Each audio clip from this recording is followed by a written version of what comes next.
And I will talk about what I call legal theorems of privacy. Can you hear me? Okay, good. And this is work from, I will tell you about a project that has been running for a few years now. And the work is in collaboration with quite a few of people. Some of them are computer scientists, some of them are legal scholars, and some of them are social scientists. And this collaboration is really important for this kind of work. Okay, so we'll speak about data privacy. And the problem is this: we are collecting a lot of personal data. We want to use this personal data for doing something good, so we analyze it. We push it through computations and so on. We get outcomes. Now, this is a very simplified picture. Usually, there's also some kind of a feedback here that I'm going to neglect. But these outcomes are whatever you want to do with the data. For instance, you could have new scientific findings, and data has revolutionized some areas. You can have new business applications. You could use it for policy making, national security, whatever your favorable application is. And our goal is, because the computations are done over collections of personal data, often extremely sensitive and extremely detailed, is how to compute and release interesting stuff, functions of these data sets, that contain sensitive personal information while protecting individual privacy. And a major question then is, what does this mean that we want to protect individual privacy? And some of my research in the last, 16 or so years has been focused on this question. Now, if we look at the literature, we have at least two kinds of literatures that try to answer this question. What do we mean by protecting individual privacy? One is the technical literature, and this literature has produced a collection of privacy concepts. I will only mention a couple that I will use for this presentation. One is k-anonymity, and the other one is differential privacy that Reza mentioned. And I will, in the first part of the talk, I will try to very quickly go over these two concepts and discuss them. My goal is not to teach you about differential privacy or anonymity at the level that you would be able to construct algorithms, but I will present it at the level that will be useful for this presentation. And when we look at this, literature, we see that in the technical literature, we attempt to offer general privacy protection. So it's often not tied to a specific context, but these are solutions that apply across contexts and settings. We use mathematical language because this is our language, and we seek to provide provable privacy guarantees wherever this is possible. And this is certainly has been a focus of the research in differential privacy. On the other hand, when we look at the legal literature, it also presents us with privacy concepts. And these appear in various documents, in particular in laws and regulations that touch upon privacy. Some of these regulations are focused on privacy. In some of these regulations, privacy is one of the issues that they deal with. Here I have just three examples. FERPA deals with educational records. HIPAA is not a privacy standard, but it includes a privacy standard. And the recent GDPR, the General Data Protection Regulation from the EU. Okay. And when you look at these documents, they also present privacy concepts. Maybe the most known is PII, the notion of personal identifiable information. But they also speak about anonymization or de-identification of data, and concepts like linkability, singling out, inference risk, opt-out, consent, and several other concepts. And all these together are privacy concepts that are discussed in the legal literature. And I should mention that also some of these are redefined somewhat differently in different legal standards. And these are intuitive and often not often, always, not formally defined from a mathematical point of view, okay? These definitions are often sector-based, in particular when you look at the definitions of PII. If the regulation deals with educational records, then this is going to be the focus. If the regulation deals with medical records, it's going to be a different focus and definition. It leaves a lot of gray areas, so they are not crisp, and hence there's a lot of uncertainty with respect to application of these concepts. And furthermore, as our science of privacy evolves, we see that some of these concepts seem to be or are in disagreement with the scientific understanding. Okay. So we have these two pieces of the puzzle. Yeah. In this one, the gray areas, but a lot of times it's on purpose. Definitely. Because they want to leave room for judges and for legal debate. Yeah. So it's not, I wouldn't say it's necessarily a bug. I didn't say it's a bug. Actually, that's a very good point. I'm not here to criticize the legal literature, and this shouldn't be understood this way. It's a literature that exists there, and there are good reasons for why it is written this way. That's not the point. The point is that we have these two different views of privacy that we need to find a way to reconcile. Okay, that's going to be my focus here. So if I was heard as criticizing the law, I'm sorry about that. That's not the point. It's not that the law should not be criticized, and there are many places, in particular when I said when it is at odds with the scientific understanding, there I think the criticism is in place and this has to be resolved. But in other places where the law purposefully leaves gray areas, we should understand why that is and respect that. Okay? So we have these two pieces of the puzzle, and trying to put them together, it seems that we have a problem now. And the goal of this line of research is to introduce a piece in the puzzle that would help us bridge between the legal and technical conceptions of privacy. Okay, so that's in one slide the goal of this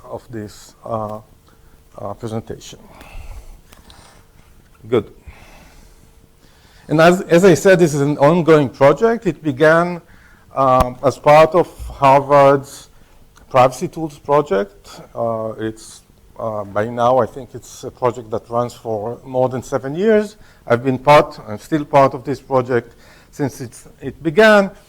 And in the Privacy Tools project, part of what we did was to build tools for social scientists to share the data in a privacy-preserving manner. And in particular, we built differentially private tools for that purpose. And a very natural question was whether the use of these differentially privacy tools agrees with the legal requirements that protect the data that social scientists collect and use and analyze. And so the original goal of this project was specifically to look at differential privacy and these legal requirements and make rigorous claims that differential privacy satisfies the requirements, or if it does not, to understand exactly where that happens. And over time, we updated the goal, and it's now much more broader. We want to understand how the legal and technical conceptions of privacy relate to each other and bridge between them. So this talk has two main parts.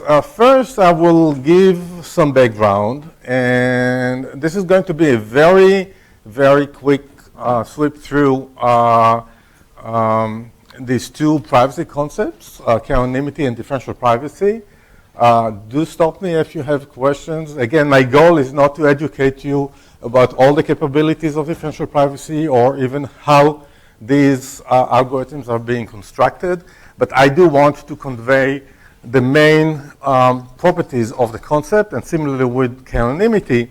And this to set up the ground for the second part of the talk, where I will look at a particular example. We will pick the concept of singling out from the GDPR and try to reason about it formally. And then we'll have summary, and you'll have plenty more time to ask questions. Okay? So let me begin with some of the motivation for this rigorous work on privacy. And maybe one of the more celebrated attacks is this attack by Latanya Sweeney, where she used information that is published in Massachusetts. It's called the Group Insurance Commission dataset. It was made public by, I guess, by law or something like that, and included information about patients visiting clinics and hospitals. And there were a little more than 100,000 patients in this data set. And for each encounter in the clinic, there are about 100 attributes. And this data set was made public after being anonymized, meaning that trivial identifiers like names and addresses were removed from the data set. Okay? And that was with the purpose of preserving or protecting the privacy of these patients whose data was used here. Okay? This is just a small portion of the record that you would have per encounter. You see that we don't have a name here or a social security number. A social security number is often used as a unique identifier in the United States. But some information that could be partially identifying is here. For instance, the zip code, the birth date, and the sex of the patient. You could think that each of them, at least in isolation, is not that harmful. Like if I just give you the zip code of a person, usually there would be many people living in the same zip code. Similarly with the birth date or definitely with the sex. And then alongside there is a lot of other information, and this is just like a sample from it. What Latanya Sweeney did was go and pick up another data set. This was the voter registration of Cambridge, Massachusetts. And this is public records, meaning that you can find it probably now on the internet. At the time, she had to go to a public library and pay for it, I think about $30. That wasn't a lot of time even in the year 2000. And if you look at the records there, these are identifiable records, presumably because they contain information that people do not consider very sensitive. In particular, they have, you see there is the name and address there, a little more data, and the zip code, the birthday, and the sex. Okay? And even without PowerPoint, Latanya could do the following and join the data sets. Okay? So the join, if you join on these three attributes, the zip code, the birthday, and sex, you will pair hospital visits or clinic visits with identifying information like names and addresses. And when this pairing is unique, you are sure that you identified, or almost sure, depending on the coverage of this data set, that you identified the right medical records of that person. And indeed, she managed to do that for the person who was then the governor of Massachusetts, and she got a copy of his medical records, and she mailed it to his home address. And then this was a big privacy failure of this idea that you can simply anonymize data. And over time, Latanya Sweeney did this trick with this attack with many other data sets, demonstrating that this is not a unique problem of the GIC data set.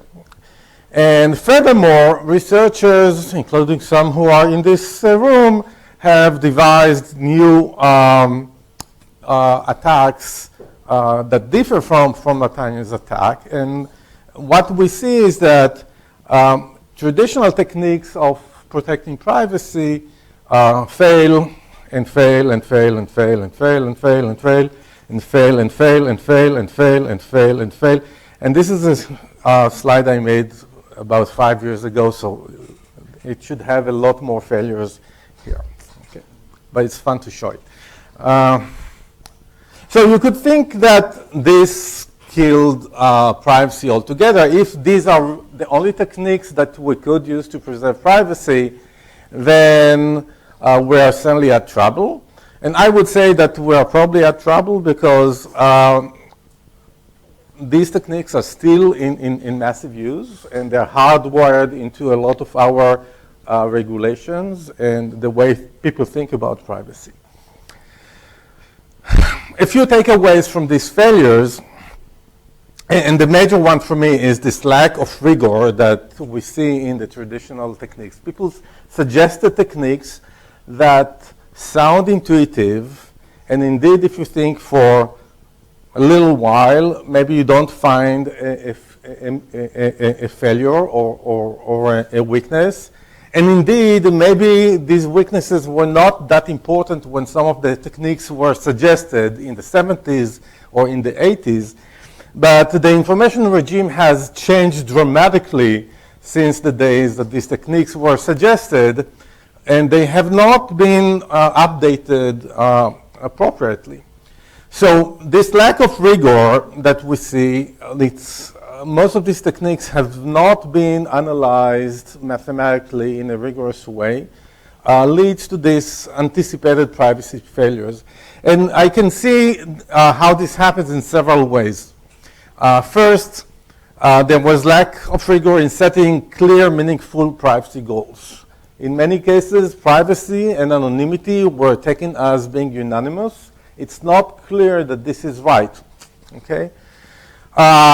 Many of these techniques were analyzed only with respect to the attacks that were known at the time that they were devised. But attackers are not static. They see a new technique, they devise a new attack, and so you need to devise techniques that are, in a sense, future-proof, okay, that they would be still resilient to future attacks. And unfortunately, this didn't happen.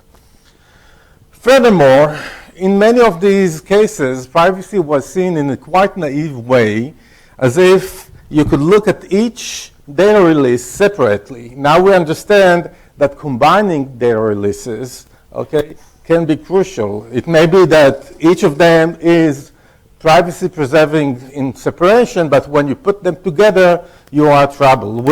This is what we will now call composability. We want our privacy measures to compose well. Okay? The scrutiny of the technology was not as good. And furthermore, privacy is a concept that has multiple meanings. Privacy has been discussed not only in the technical world, but also in the more normative world by philosophers and social scientists and lawyers. And we didn't have this mapping telling us that what we call privacy technically actually conforms with our normative understanding of the concept. And this is going to be my focus now.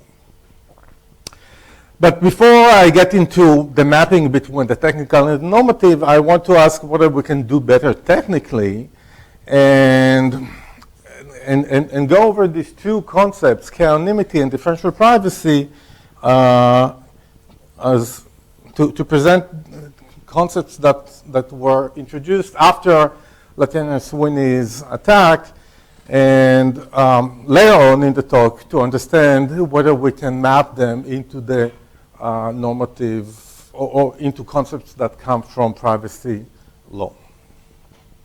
Okay, so let me begin with k-anonymity. So the idea in k-anonymity is that you take a data set and naively you would just strip off the identifying information. You would redact names and addresses and social security numbers because these are trivial identifiers. But what Sweeney's attack showed us is that there could be some alternative ways to identify individuals through what she called quasi-identifiers. So the idea in k-anonymity is to prevent this unique identifying of individuals through quasi-identifiers. So let's say this is our original data set, okay? This is, of course, just an example. Data sets will be much larger and much more detailed than this. And let's say that the three attributes on the left are potentially identifying, that it's reasonable to think that people will use them as quasi-identifiers. And then the right one, for some reason, we don't think about it as a quasi-identifier. If this is a hospital data set, then we have something that like zip code, age, and sex of patients, and then the kind of disease that they had, okay? In k-anonymity, we'll make changes to this data set so as to make sure that every row will appear at least, in the identifying part, will appear at least twice. In k-anonymity, we'll require that every row appears k times. I picked two just for example. Usually I would think that about anonymity as too weak. So for instance, here, I redacted some of the information to make sure that every potentially identifying information appears at least twice. And indeed, you know, if I live in zip code 23456 and I know that my neighbor went to the hospital, maybe through this I will not know now whether he had viral disease or heart disease. And in particular, even if I could join this data set, where the data set like the voter registration data set that Latanya Sweeney used, the identification would not help me, okay? Because there will still be some uncertainty with respect to which row corresponds to this patient. But even here there are weaknesses. For instance, if I come from zip code 12345, and my 30-something male neighbor went to the hospital, I will not know whether he corresponds to the second or the third row in the data set, but I don't really care. I learned their disease. Okay?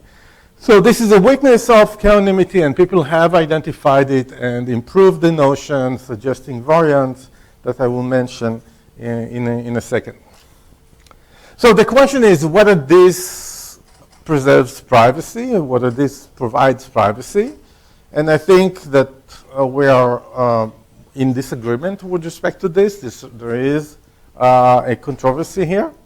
On one hand, k-anonymity is a very intuitive condition, but it is a syntactic condition, does not directly limit the kind of information that does not directly limit information that could be learned about individuals.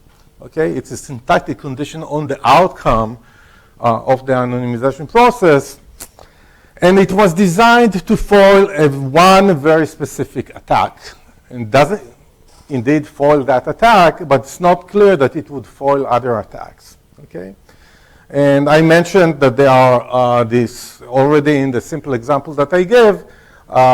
There is the case where, although I cannot tell which row corresponds to my neighbor because the sensitive information is homogeneous. I learned that information. This is kind of attack, one kind of attack. There are others, background attacks, and so on. And in response, people have modified the notion, and now we have L diversity, T closeness, and maybe some other variants of k-anonymity. All these, for the purposes of our presentation today, are going to be the same. I will not exploit any of the differences. Whatever I'll do will not be affected by the differences of this method. But more seriously, all these attacks work, and the answers work when you have one release of k-anonymous data set. What happens if you have multiple releases, maybe of the same or similar populations? Okay? And early on in the more theoretical work, Ganta, I think Kasiviswanathan and Smith, in 2008, they demonstrated that when you have that, you can actually apply a composition attack. Okay? You can learn from the 2 or more data sets and actually reduce k from, let's say, 6 to 1. Okay? In which case you can actually identify an individual and that individual's data. And the more recent work, so that was more theoretical work. They had a few simulations in the paper demonstrating that this could happen. We did not know about a specific data set where this happens. And the more recent work, Aloni Cohen, this is not published yet, has looked at edX data that has been published. edX is a MOOC by Harvard and MIT. And a few years back, they published, I think, 5 or 6 anonymized data for edX. It turns out that they did k-anonymity twice there, and then you can do kind of a composition attack, and some of the students are actually one anonymized. So you can identify them, and you can learn their information. Okay. Why doesn't this move?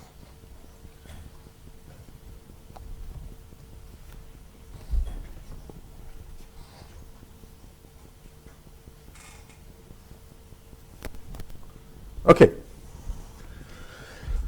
Any questions about k-anonymity? Yes, it's a notion that is popular and people know it. Let me move on to the second notion, which is differential privacy. This was presented by Dwork, McSherry, Smith, and myself in 2006. And let me try to define it intuitively. I will then flash a mathematical definition. But again, I'm back with this story that data is collected about individuals. It's pushed through an analysis. I will also call it a computation or a mechanism. And this analysis produces an outcome. Okay? Now, let's say the outcome does not have to be in tabular form. It doesn't have to be like in k-anonymity, that you take a data set and output something that has the same or similar format of a data set, like a collection of records. The outcome could be anything. It could be a statistic. It could be the outcome of a machine learning algorithm, and so on. Okay? When the outcomes are statistics or models learned through a machine learning process, then it's harder to talk about. It's not clear how to apply a concept like k-anonymity, right? We don't have the structure there. And this is one of the problems of k-anonymity being a syntactic notion. So let's say this is the case. Why am I worried? Like, suppose we publish the average, the analysis publishes the average salary or the average age or the number of people who have a specific disease in this room, okay? Would I feel threatened by this? Do I think that my privacy could be harmed? And it's a hard question. It's not easy to answer this when we look at one specific statistic alone. And we are used to think about these statistics as if they allow us to hide in a crowd. But I'm still worried. I'm worried because my data there, this is my data, if it goes through the analysis, there is a chance that it will be reflected in the outcome in some way that is harmful for my privacy. Okay? So we will require, differential privacy tells me that I should not be worried about that too much. A mechanism is differentially private, and let me focus on this again. I said a mechanism is differentially private, not the outcome is differentially private. It's a property of that thing, the analysis, that could create some informational relationship between the data and the outcome, and hence could cause my information to be leaked. I'm not looking at the format, or I'm not imposing a syntactic requirement on the outcome. I'm imposing a requirement on the analysis itself. Okay? So a mechanism is differentially private if any information-related risk to a person, including me, should not change significantly whether that person's information is in the data or not. Or for me, the outcome would be similar to what happens in this thought experiment. So this is the real world. In the real world, data, including my data, is pushed through the analysis, and we get some outcome. And in the real world, I could be worried because this analysis could leak my information, whether on purpose or inadvertently, in the outcome. Okay? What I would like to happen, because I like science, I like computations, I'd like everything else to be the same, except that my information will be removed from the data set. Okay? I will call this my privacy ideal world. Okay? In this world, because my data is not used, the analysis cannot create a relationship between my information and the outcome. It's simply not there. And differential privacy requires that the outcomes would be similar in my real and ideal world, not only for me, but for any participants in the data set. So although we work in the real world, I would feel almost as if I'm in my ideal privacy world. Okay? And this similarity is measured, it's quantifiable. We use the Greek letter epsilon for it. And the measure of similarity is chosen carefully so that the chance of every bad event, or actually of every event, because of course differential privacy being a mathematical concept does not know how to distinguish good and bad. Okay, so we require that the chance of every event is almost the same, whether I'm in the real world or in my ideal world. Okay, that's the requirement. And the smaller epsilon is, the better my privacy is, in the sense that the similarity between the real and ideal world is better.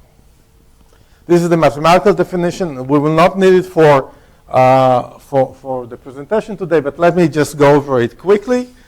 Again, let me focus on this. It's a requirement of an algorithm, of a mechanism. Okay? It's not a requirement of the outcome of the mechanism. We look at the mechanism itself. The mechanism takes a data set of n records and produces some output.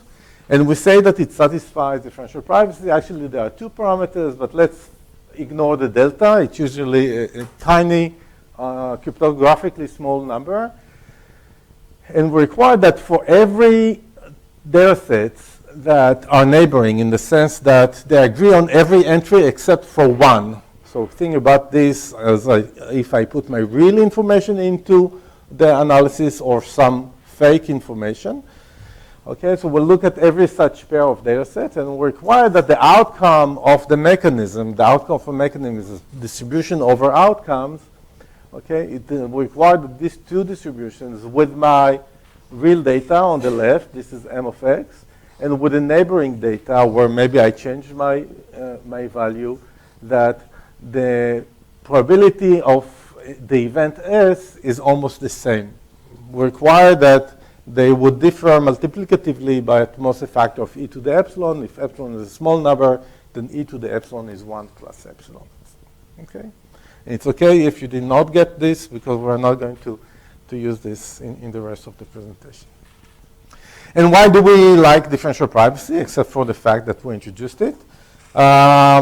It's quantifiable. It's strong in the sense that it withstands existing attacks, but not only that, we can prove that the guarantee would, and it's easy proved, that the guarantee actually would persist.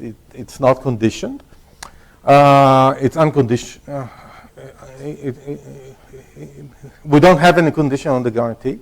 It's composable. We can prove that it's composable. If you have several differentially private analyses and you put them together, what happens is at worst the epsilons add up. So we get still differential privacy with a weaker privacy guarantee. As I said, it's probably resilient to attacks. It has somewhat natural interpretation, although I should say that it takes sometimes a while to explain it to people who are not coming from the technical world. And theoretically, at least, we have by now a huge collection of algorithms in many areas of application where we have differentially private analysis. I'm saying theoretically because once you try to implement these algorithms, you run into problems that what looks nice asymptotically, theoretically, doesn't always work on finite-sized data sets, and we need to do a lot of work in order to squeeze as much utility as we can from these data sets. So, and this is like a very active, ongoing line of research to try to push the boundary of usability for differential privacy. Okay. But we do have some experience in practicing differential privacy. It began in academic projects like the Privacy Tools project that I mentioned, but now we have some other projects. I'll mention them in a few minutes. And how is differential privacy achieved? In one slide, I can say this, by the addition of noise. And throughout these years, I don't know, like since 2006, we have developed several paradigms of introducing noise into computation so that to minimize its effect on the outcome. Okay, and this is why we now have many algorithms that can do machine learning. I have it here, that can do descriptive statistics like counts, means, medians, histograms, and so on, machine learning tasks, and generation of synthetic data. Okay, so all these are things that we know how to do with differential privacy, at least theoretically. And one thing to remember is because we add noise into the computation, and this is a must, this you can easily see that if you don't add some noise into computation, then the definition doesn't allow you to do anything useful. Okay, because of noise addition, differential privacy works better when you have larger data sets. Okay, and this is a fight to push on what larger means. We want to get utility also from smaller or medium-sized data sets, not only from data sets that contains hundreds of thousands of records or more. And here are a few projects. The US Census already in 2008, 2 years after the introduction of differential privacy, they had a project that is called On the Map. It's still online. You can access it and play with it. And also the US Census plans to use differentially private releases in the upcoming 2020 census. So this is next year. And they have spent a lot of work on designing algorithms for this, for the next decennial census. Also, companies like Google and Apple use differential privacy. Google in 2014 had this project Rapport that collects telemetry from the Chrome browser. I understand that it has been retired and that they are thinking about replacing it with something else. Apple has declared in 2016 that they use differential privacy in collecting all kinds of information from users. I have to say that some of these works has been criticized, say, either for not being transparent about the algorithms that they've been using or about the level of privacy loss that they allowed. So the magnitude of epsilon. Hopefully, as we see progress with the use of differential privacy, and definitely in the case of the US Census, I think there is a plan to release all the code for academics and others to scrutinize, to declare the value of epsilon. So this is a way to improve also on previous techniques that the US Census has been using up till the 2010 census, where some of the parameters were kept secret, in particular the swapping rate in the census data. And as I mentioned, there are academic projects, and this is just one example, the Privacy Tools project that I've been part in. I don't know why I wrote 2018. Okay. Any questions about this part? My goal so far was to set up the ground for this second part of the talk. Yeah. So when you say that a mechanism is different to private, you mean that it's private only with respect to a certain data set, right? For a fixed epsilon delta. And if your fixed epsilon delta and you say your mechanism is different to private, is different to private guarantee only with respect to the data set that you only with So as you saw, the data set does not appear in the definition, nor is any description of how a data set is being created. So maybe this is something I should have emphasized. Differential privacy is a worst case requirement. So for every pair of neighboring data sets, we have this requirement that the outcome of the mechanism, the outcome distribution, looks almost the same with the metric that I introduced. So again, it's a property of the algorithm. Now, when you apply a differentially private analysis on a data set, one way to think about this is that some loss of privacy occurred for these individuals whose data was in the collection there, okay? And what differential privacy allows you to do now is to, because of composability, it allows you to make calculations how bad can somebody's privacy be hurt because of this person's information being included in several differentially private analyses. Okay? Does this answer your question? And when you look at the probability guarantees that you've written, the probability is with respect to a particular data set, right? I mean, No, okay, good. So the probabilities are not over the data set, but over the randomness of the mechanism. Okay? So let me go back to the definition here. Okay, if you look at this definition, you see x and x prime are given, and so there's this universal quantifier here. So there's no probability over the choice of x and x prime, and the m underlying the probability symbol there means that this is over the randomness of the mechanism. Thanks, it's a good question. Yeah. The privacy mechanisms are more on the privacy side. What about the Sorry? I mean, privacy is some kind of trade-off.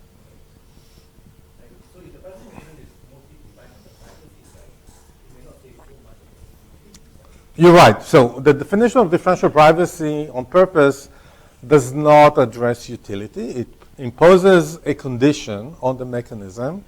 And now there is a question of how much utility you can extract while satisfying this condition.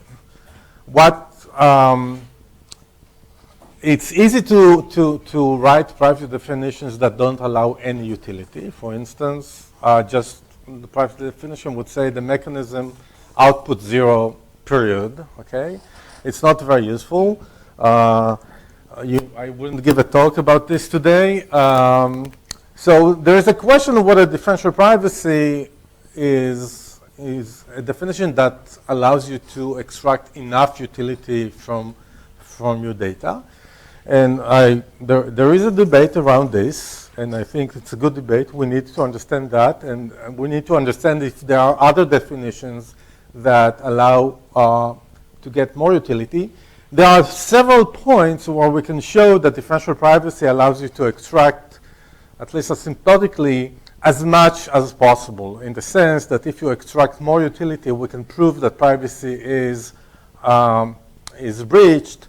And that breach is not only with respect to differential privacy, but with respect to any reasonable definition of privacy, because in these cases, we can actually, if you try to extract too much utility from your data, we can show that you actually allow the reconstruction of the underlying data. So there are several cases where differential privacy matches exactly what you could, the maximum that you could extract from your data. There are many other places where we don't have this understanding, and it would be interesting to see if there is an alternative definition that allows more utility. What happened throughout the years is that there have been several relaxations of differential privacy. The original definition, for instance, what now we call pure differential privacy, did not have this delta. And only later on we added the delta, so it allows some small statistical difference between the distributions. And the reason that this delta is there is that there are cases, there are tasks that we know you could do much better in epsilon delta differential privacy, even if delta is tiny, cryptographically small, than in the case where delta is 0, okay? And by now we have several other relaxations of differential privacy for different reasons, for making composition easier, for allowing for more utility. So it's an active line of research. All these definitions carry almost the same semantics as this definition. Yeah?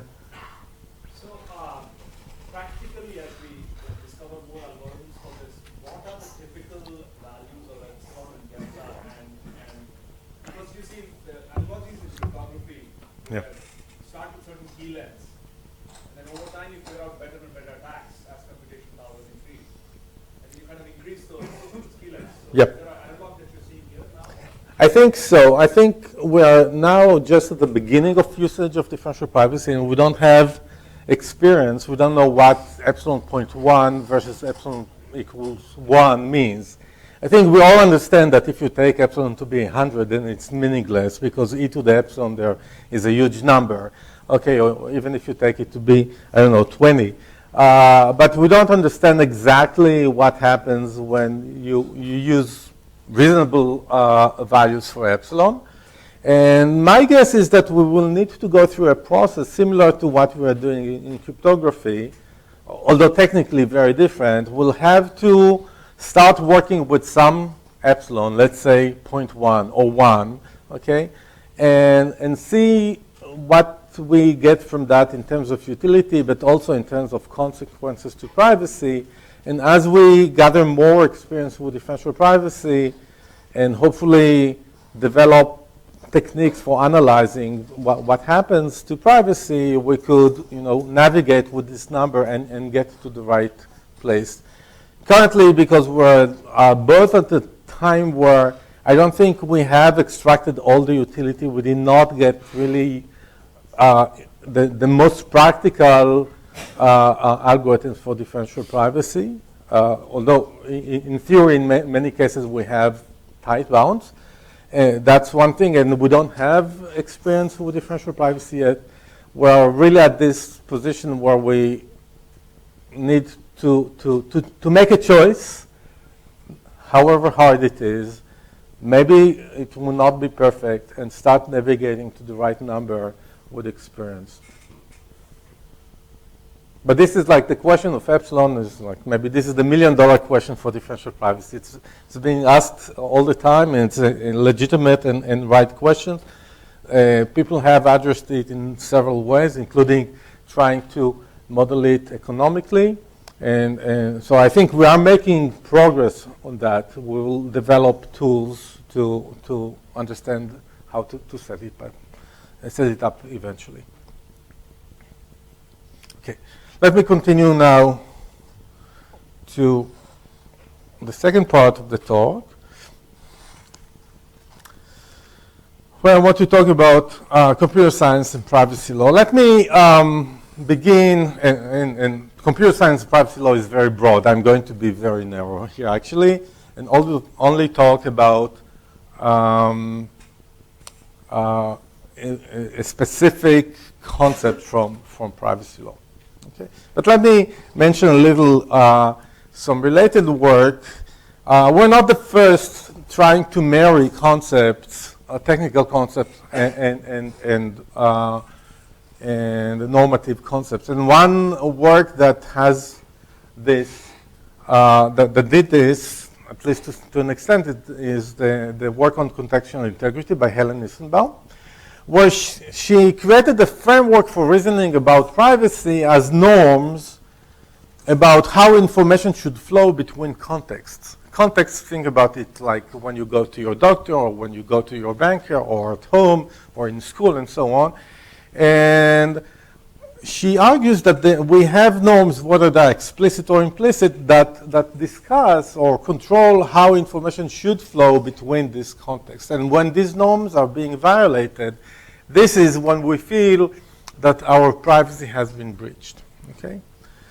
Now, this is a framework that combines normative and technical concepts, in particular information flow. I think about it as a technical concept, and norms are definitely normative concepts.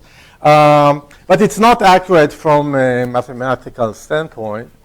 But there has been some work trying to formalize parts of differential privacy, in particular this work of Barth et al., where they formalized aspects of contextual integrity using logic and use that to specify a reason about norms of transmission of personal information in the context of HIPAA, in the context of medical data. And this formalization goes part of the way, and it uses logic, as I said, but it also applies to predicates like contains MQT, that's the first example, or T in NPI, as written here. And these are predicates that specify models which restrict the transmission of some message, M, about an individual Q, if M contains attribute T, which is non-public information. But all these decisions, whether M contains information about individual Q and whether this actually relates to an attribute T, are not easy decisions to be made. They are trivial in some cases where you explicitly send a message about me and about a specific attribute of me, but when you send a message containing some statistic about the audience here, it's not clear how to make this decision, okay? So they do not specify when is it that the message M contains an attribute T about individual Q. The second related work also uses, actually this is done part of the Privacy Tools project that I mentioned several times. This is a team from Harvard and MIT. And the Robot Lawyers project fits into this scheme of helping social scientists share the data with privacy. And here the idea is that there will be a computer program that will generate automatically a license, a data use agreement for researchers that download files from a data repository, okay? And they have all these inputs into their system, and the output is supposed to be a human readable license. And when you look at the formalization, you see that it has some similarities broadly to the formalization that I mentioned from the work by Barth et al., where they use predicates. In this case, FERPA is the legal standard. So whether the database is in scope for FERPA, sometimes it's really clear, but in other cases it may not be that clear, or whether a data set is identifiable according to the legal standard. This is a very, in many cases, this is very vague, and there are many gray areas here. And there's an assumption that somebody will supply that determination for the logic to work, okay? But they don't, the Robot Lawyers project does not specify mathematically when this predicate should be evaluated to true, okay? And the third work I want to mention is the work that we did between differential privacy and FERPA. I mentioned that at the beginning. We examined FERPA, which is the Family Educational Rights and Privacy Act, and we extracted a definition of privacy from it. And we did that very conservatively. So probably our definition is much, much, much, much stronger than what the regulator meant.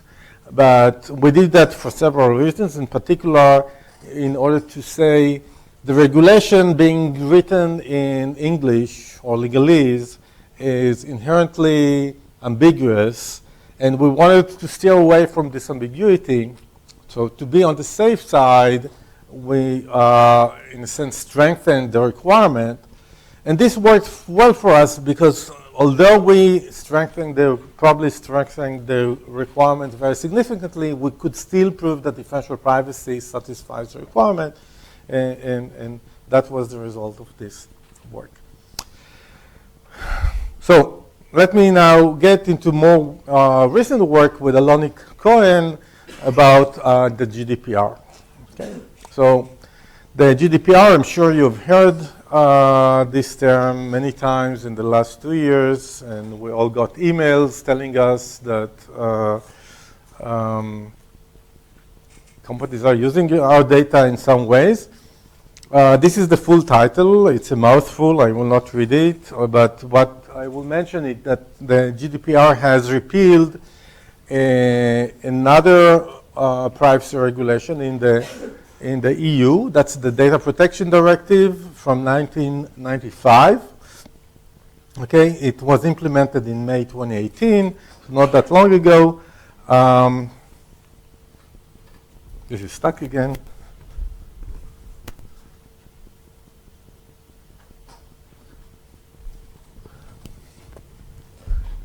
And starting to read in the GDPR, and I have to say, I'm not a lawyer. All this has been done with legal scholars helping us do the work, and it's extremely important to have them being involved in this kind of work. Otherwise, I think we would just, very quickly drift to a world of legal fantasy, which doesn't have a lot to do with the legal thinking.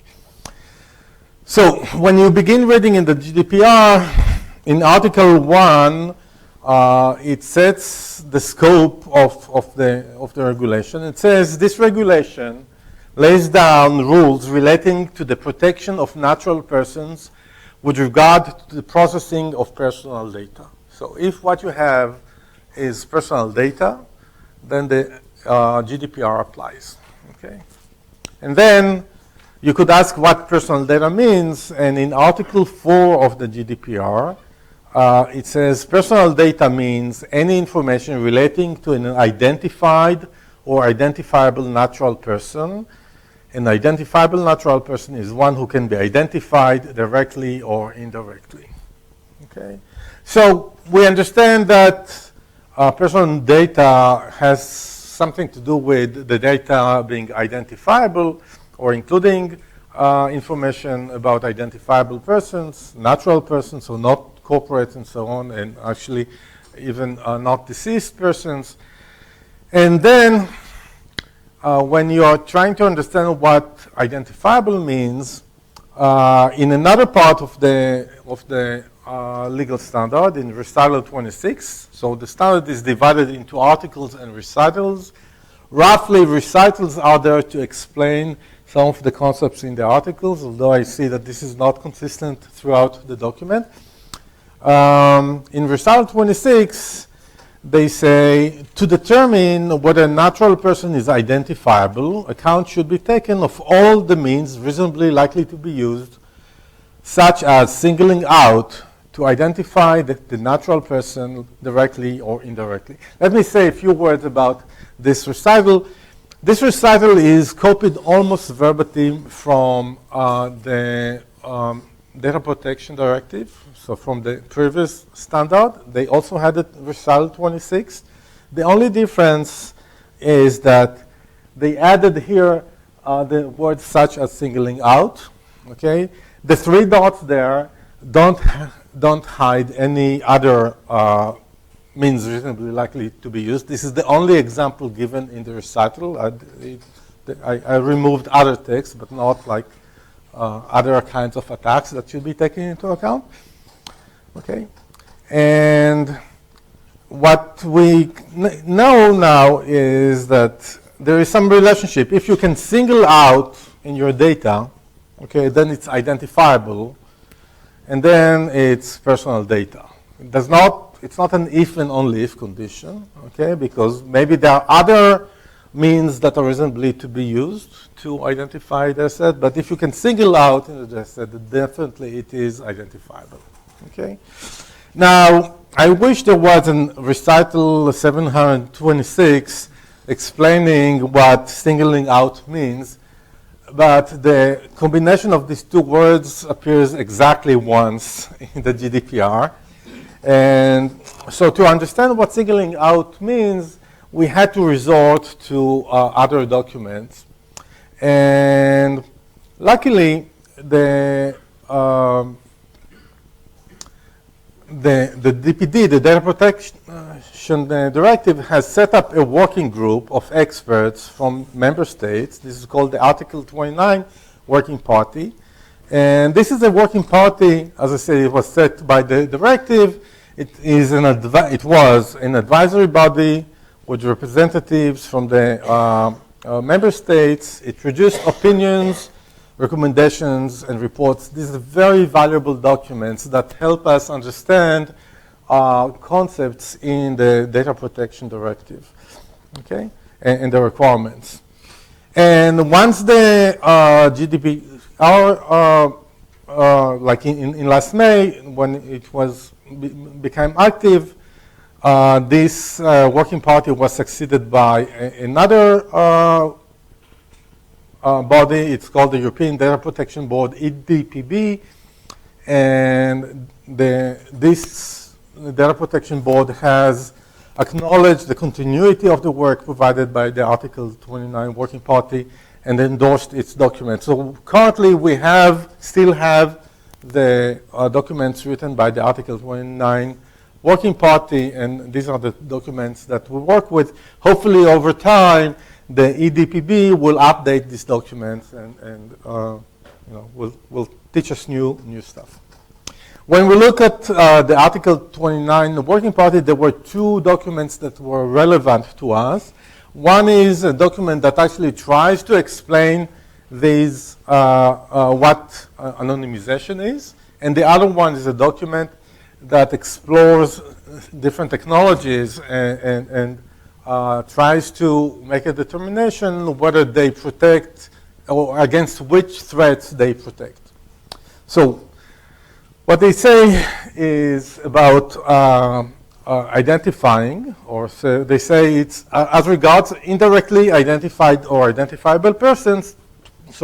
This category typically relates to the phenomenon of unique combinations, whether small or large in size. So if you can have several attributes that you put together and they are unique for a person, then there is a chance that you are actually indirectly identifying that person.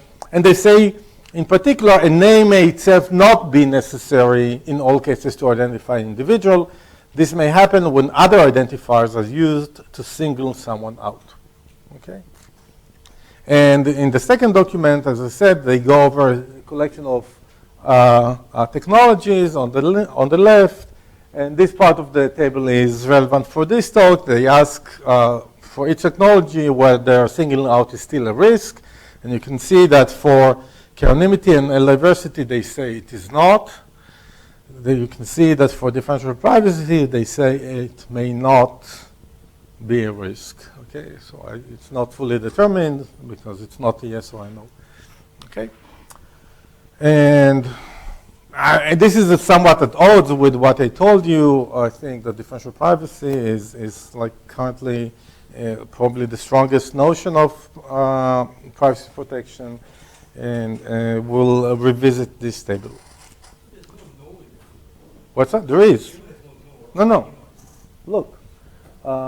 There is no for k-anonymity. Okay. So the anonymization does not help against singling out. That makes sense. Okay. Yeah. May not means we don't know, or sometimes yes and sometimes no. Or maybe not in May. I don't know. I haven't written this document. Yeah.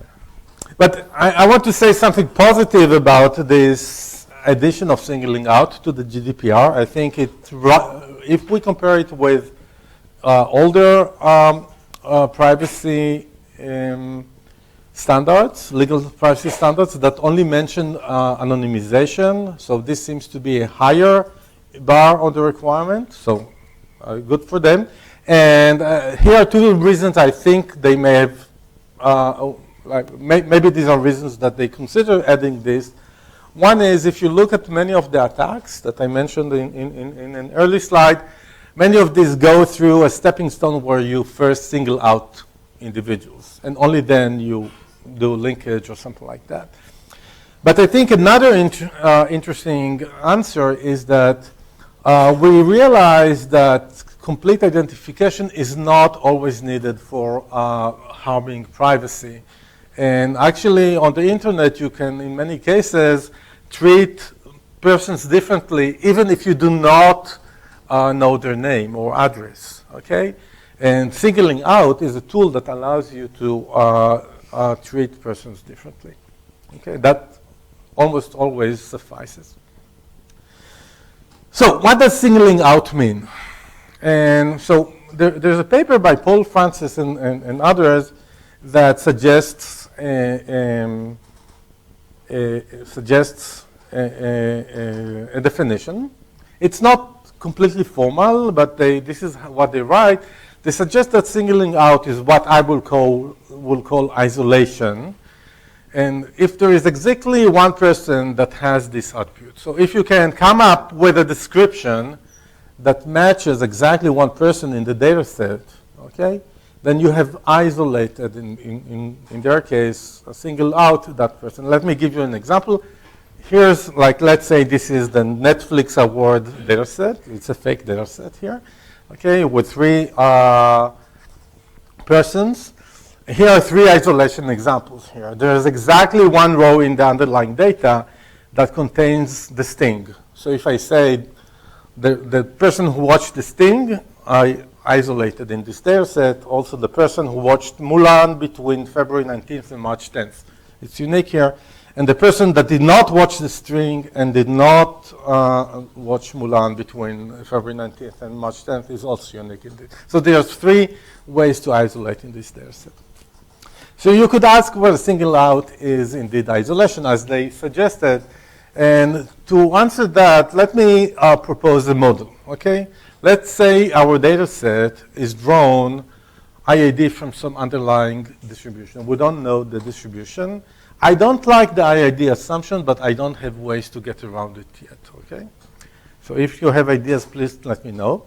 So we have a data set of n elements taken from the distribution D.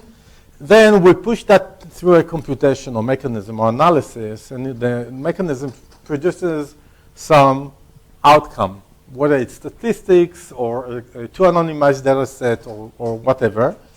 Then the adversary sees the outcome and tries to come up with a description, a predicate. Okay, this is a predicate on the potential, on the possible rows of the data set X. Okay, you see that the adversary does not get direct access to the data, only through the published outcome of the mechanism, Y.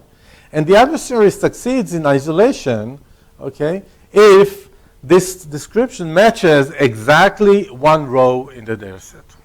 Okay, so here's my first definitional attempt.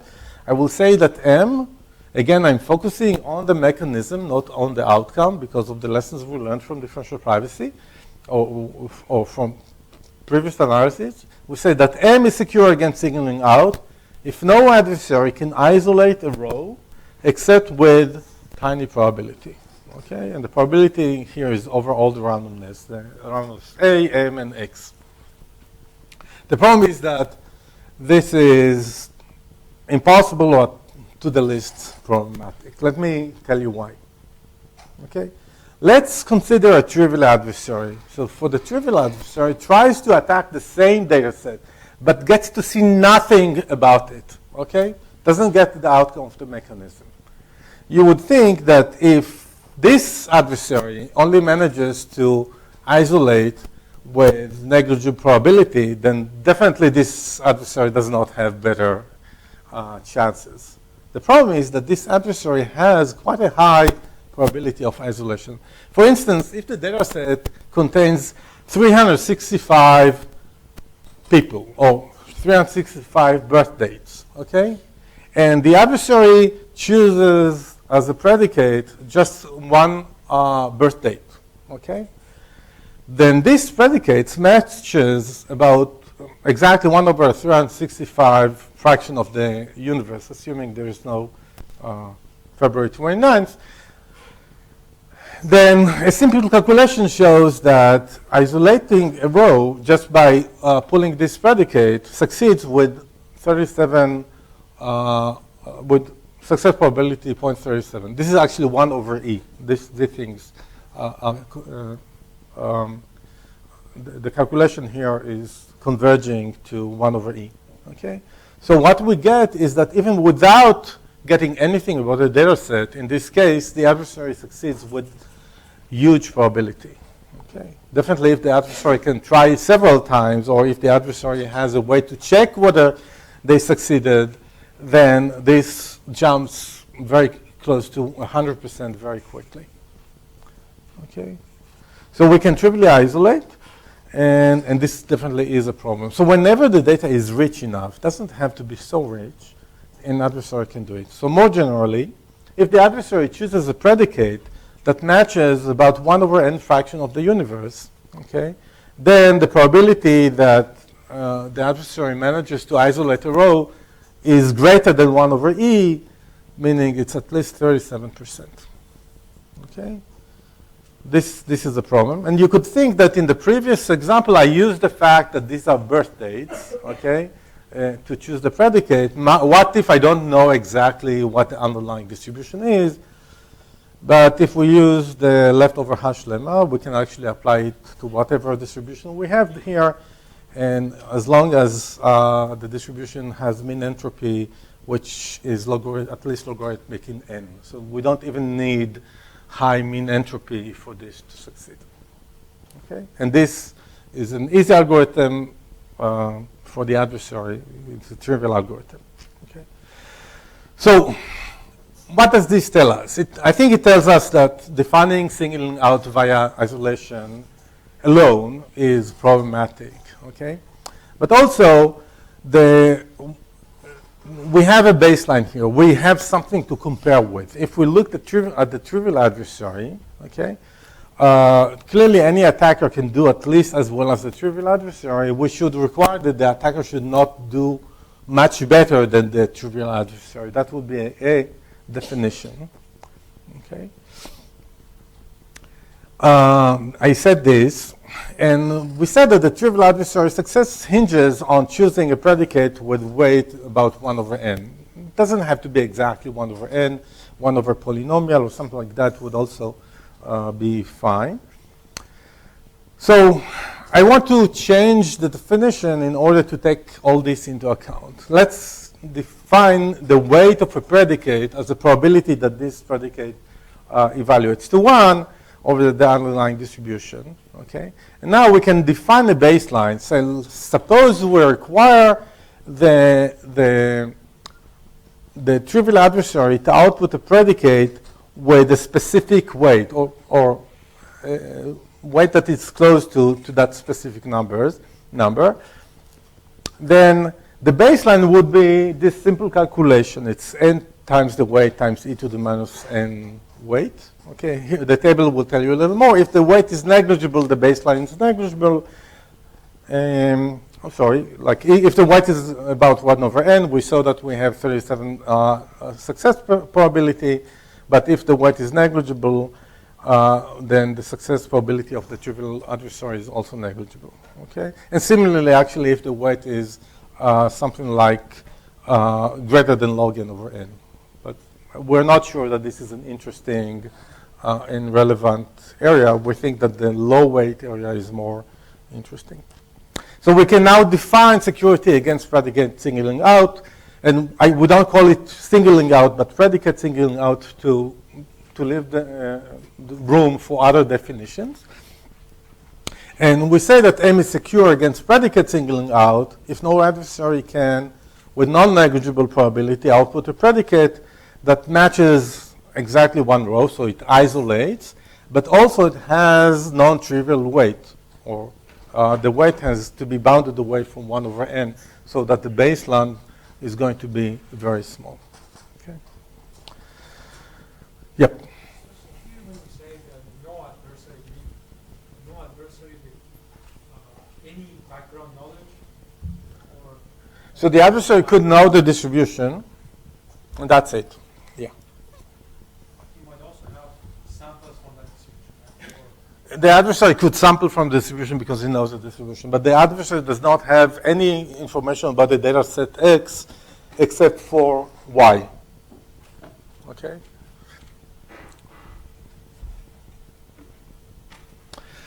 So once we have a mathematical formulation, yeah. What if you publish X Yeah. in every row? Yeah. If you publish X and it has enough entropy, the underlying data set and the distribution has enough entropy, then definitely you have isolated and not only one person, but everybody else. And you have done it with predicates that have tiny weight. If you take your X, now just suppose I want to get around this technicality. Like, publish a data set X and make sure the next is double every row, copies of every row. Technically, you can never isolate a row. This seems like No, this is why the data set is, how the data set is created is well defined here. It's taken IID from some underlying distribution. And I'm only promising protection with respect to that. Okay, so if the distribution has enough mean entropy, then you will have unique rows there. Yeah.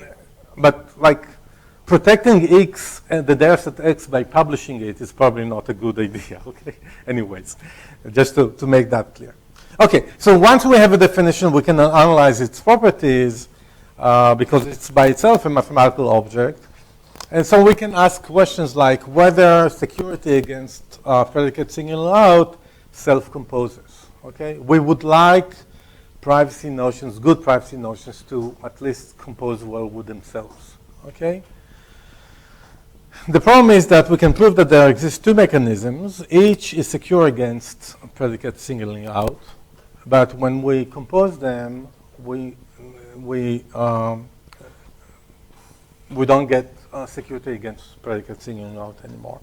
Okay, and furthermore, there exists a collection of a little more than log n count queries. So these two mechanisms are not very natural. I think I have them on a slide. Okay, so if I will show them to a statistician, he will say, I'm never going to do that. I'm not worried. But the statistician will do count queries. These are the most basic statistical analysis, okay? And you would expect count queries to be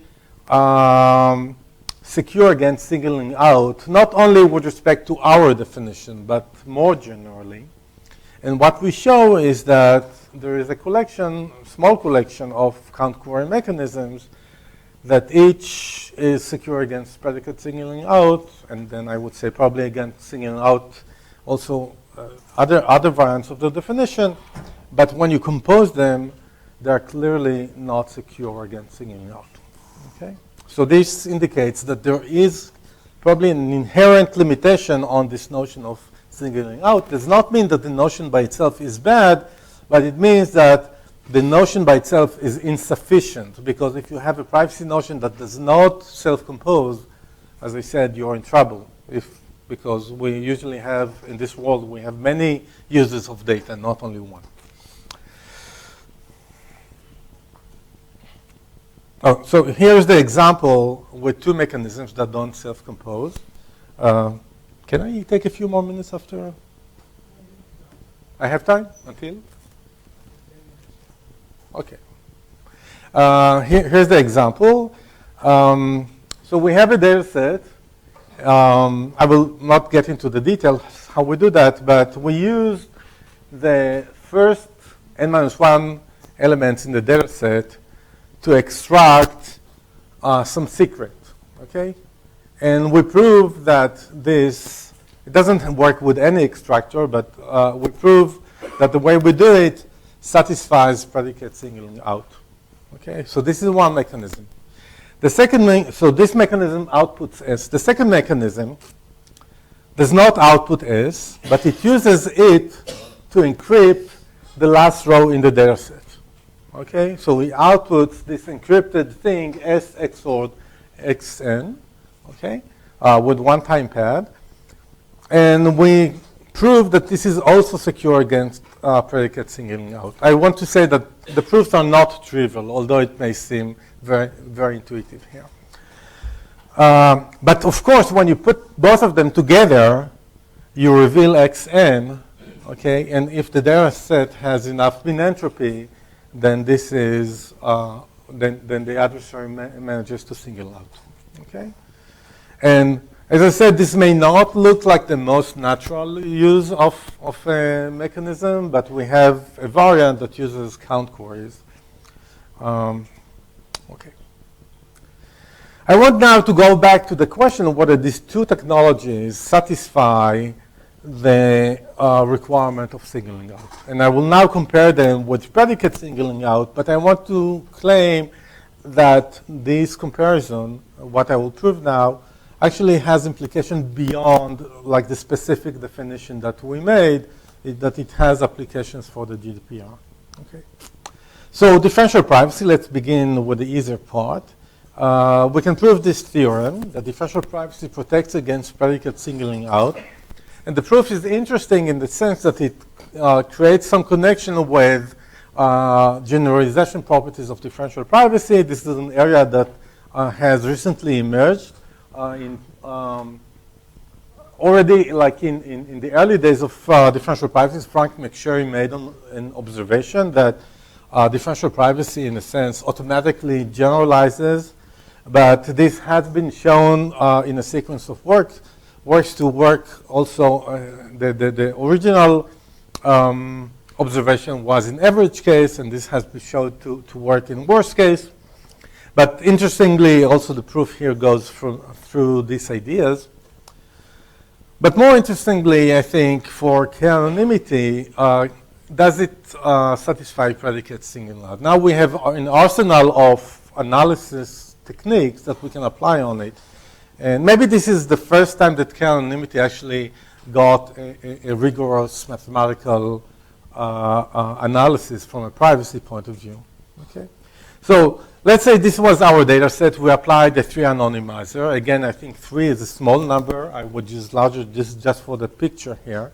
So I'm getting this data set that after reordering the rows, you see I have 3 of each color. Okay?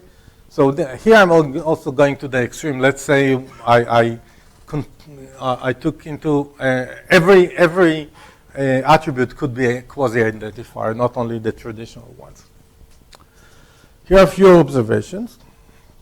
If you look at the green records, for instance, okay, or the red records, we can think about them as defining a predicate, okay, because they have some of the values left there. And because k-anonymizers try to optimize on utility, to extract as much utility as possible, these records are usually going to be quite rich if the original data was rich, okay? So typically, the weight of this predicate is going to be tiny. Okay. So now we can think about a singling out adversary for k-anonymity. And what this will show us is, in a strange way, k-anonymity, instead of protecting against singling out, it actually does most of the work for the adversary. Okay? Why is that? The adversary can now choose a trivial predicate of weight 1 over k. Okay? And then just the new predicate is the trivial predicate and, let's say, phi y here. Okay? Clearly, the weight of this predicate is also tiny because the weight of phi 1 was tiny. And furthermore, it isolates with probability more than 37%. Okay? Here, this is in the picture. We take these 3. We isolate one of them using the trivial adversary.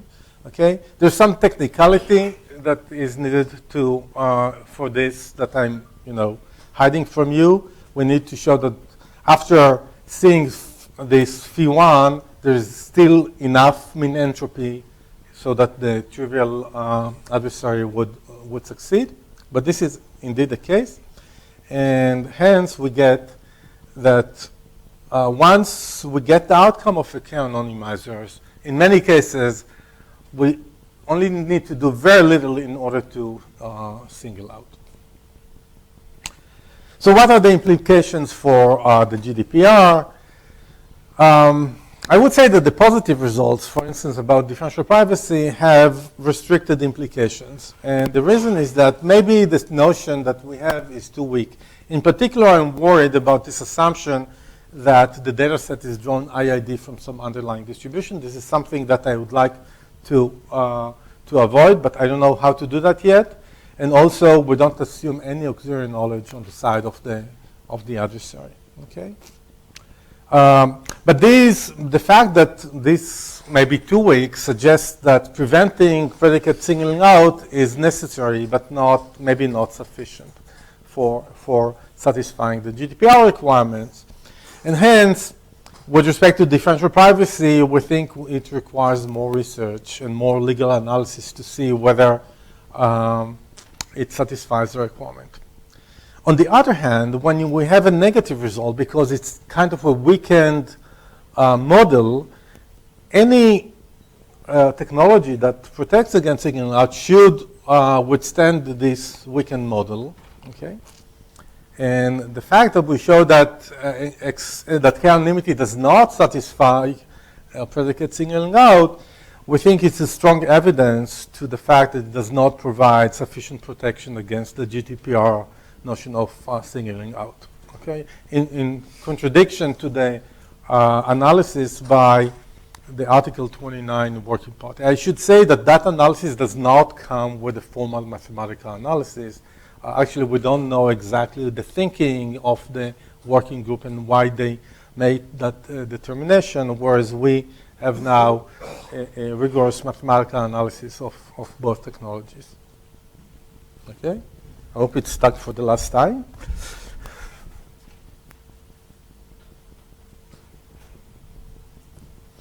So with respect to this table, we hope that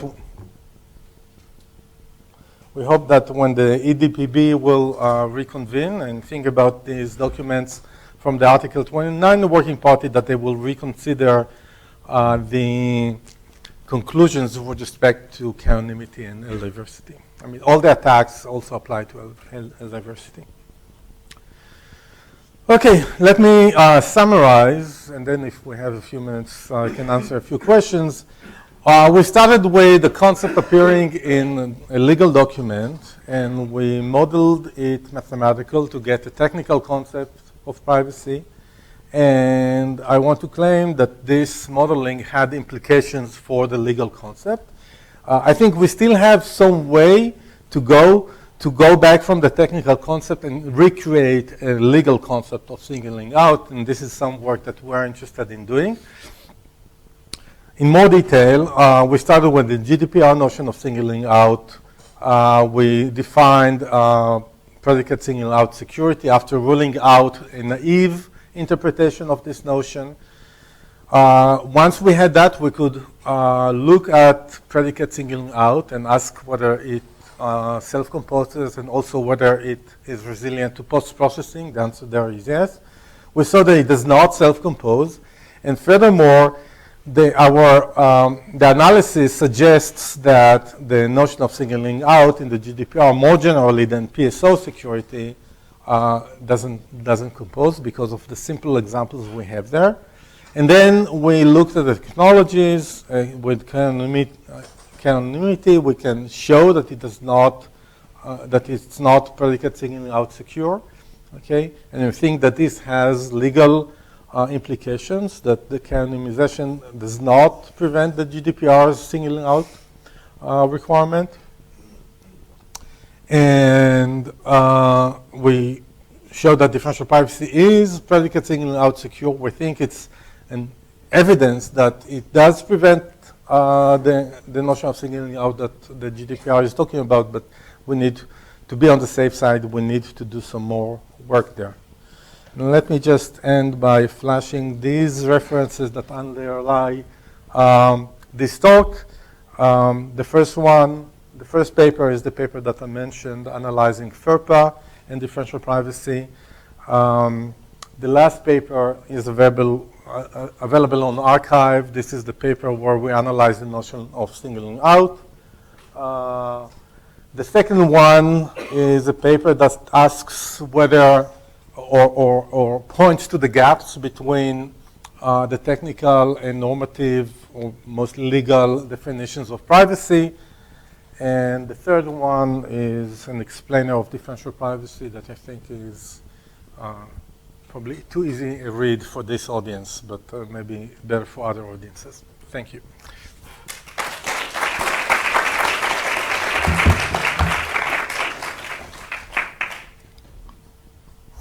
Yeah, wonderful talk, Kobbi. One question, while you were looking at GDPR and its various articles, did you find anything which differential privacy does not already provide security or privacy? So the short answer is no. But again, to be careful, a lot of the GDPR does not talk about privacy technologies. Okay, I think there are very few places where it talks directly or even indirectly about the measures that you need to take in order to protect privacy. And this is one of these places. So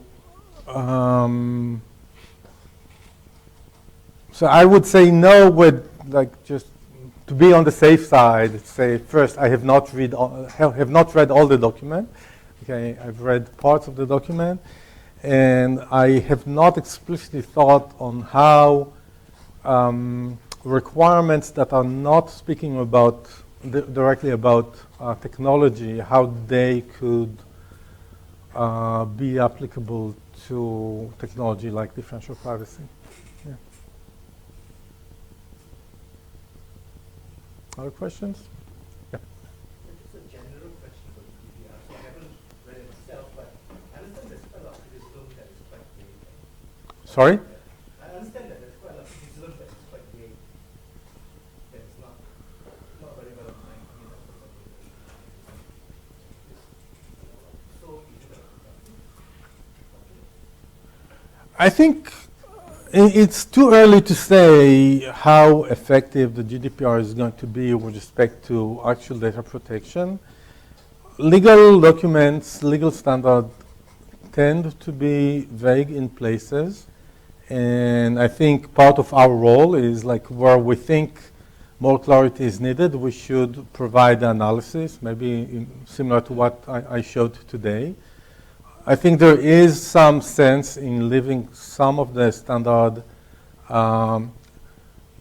less formal. I mean, it is formal from a legal point of view, of course, but less formal from a definitional point of view, or definitely not the definitions we're used to work with, and to let either the member states or the European Court of Justice interpret these requirements, and furthermore let the interpretation change over time.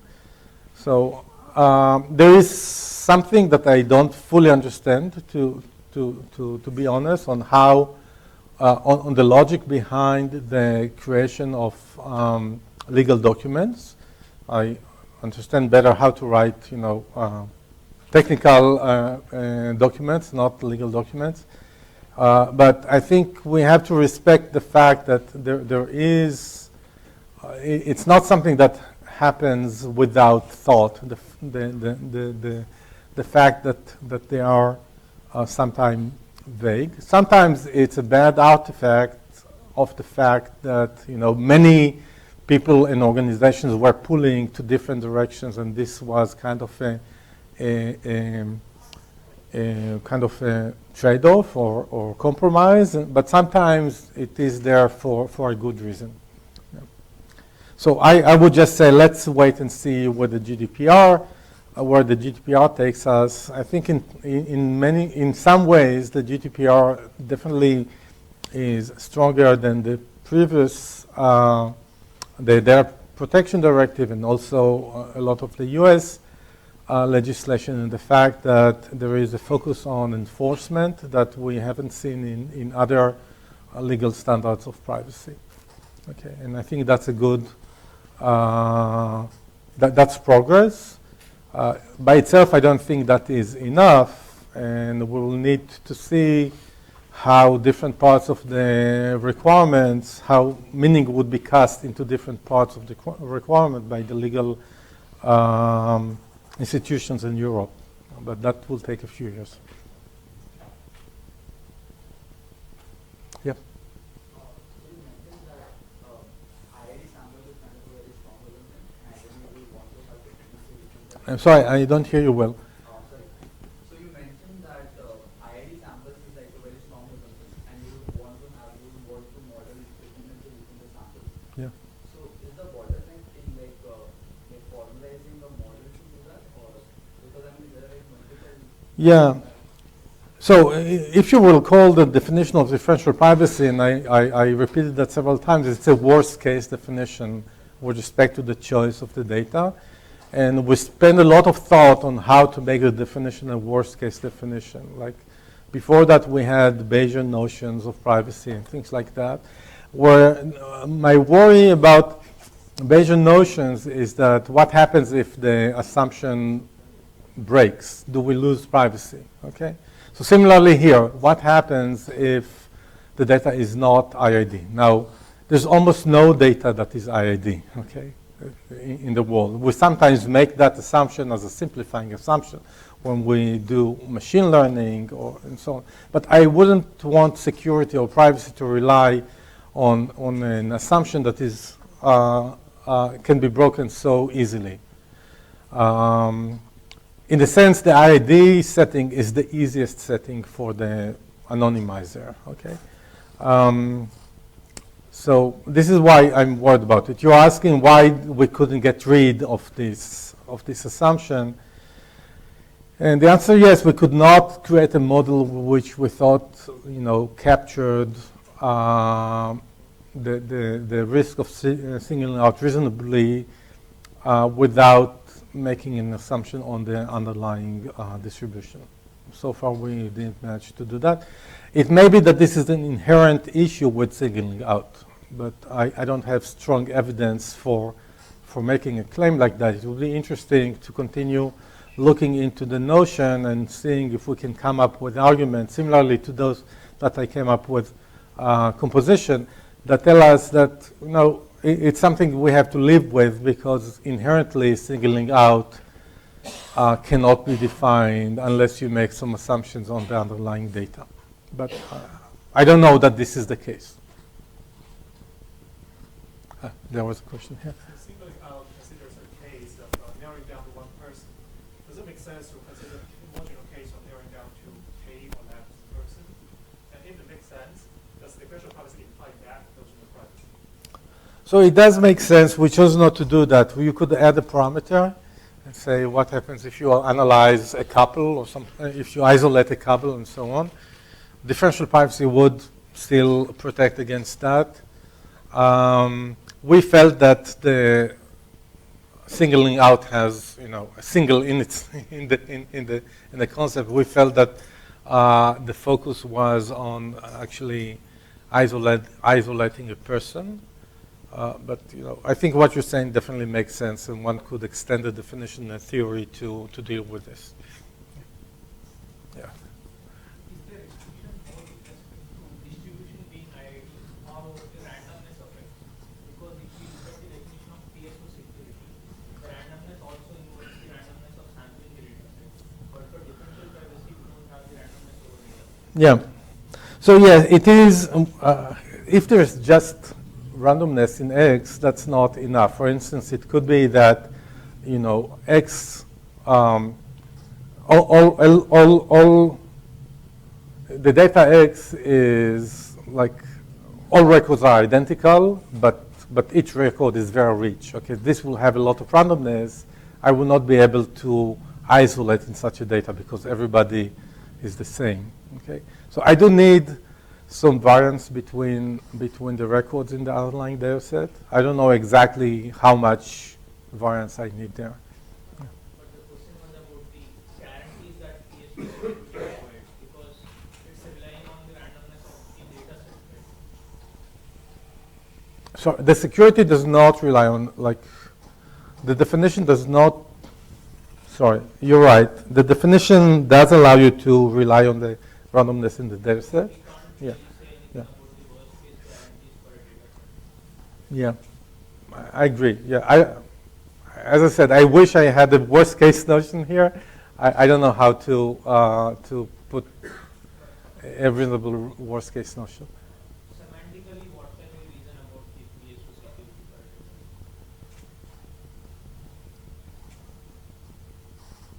paradigm? So the definition is semantic. It says something that you cannot do given the outcome of a data set, of the anonymizing mechanism, again, assuming that the data set is IID. It tells that you cannot isolate in this data set with a low weight predicate except with tiny probability. That's a semantic.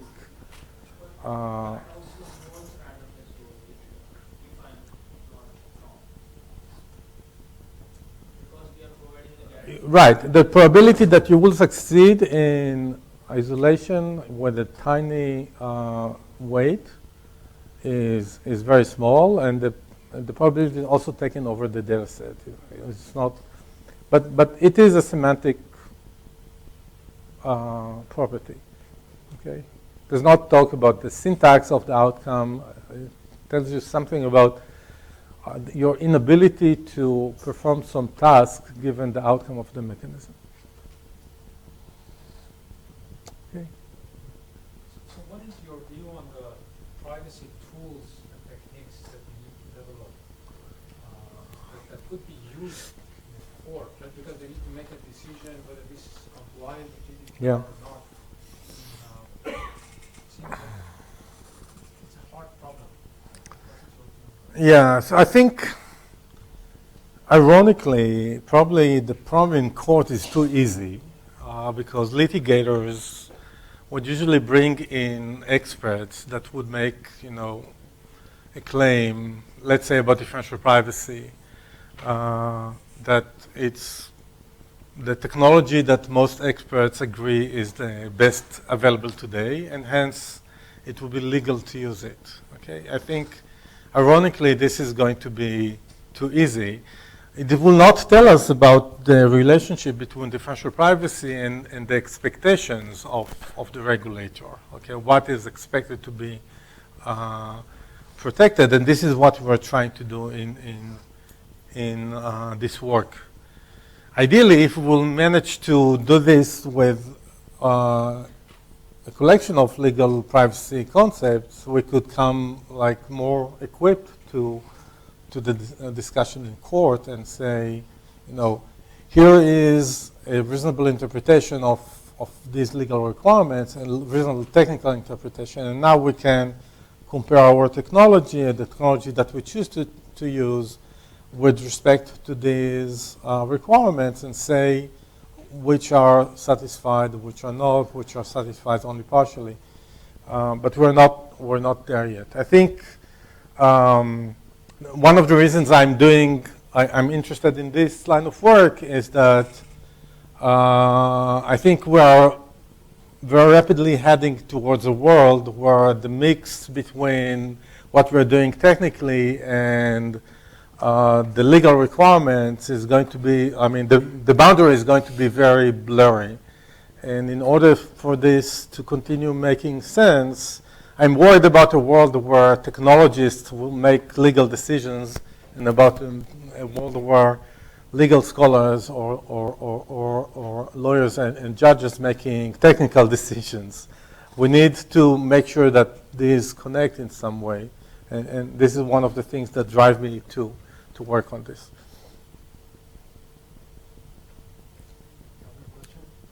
Right, so this Thank you so much.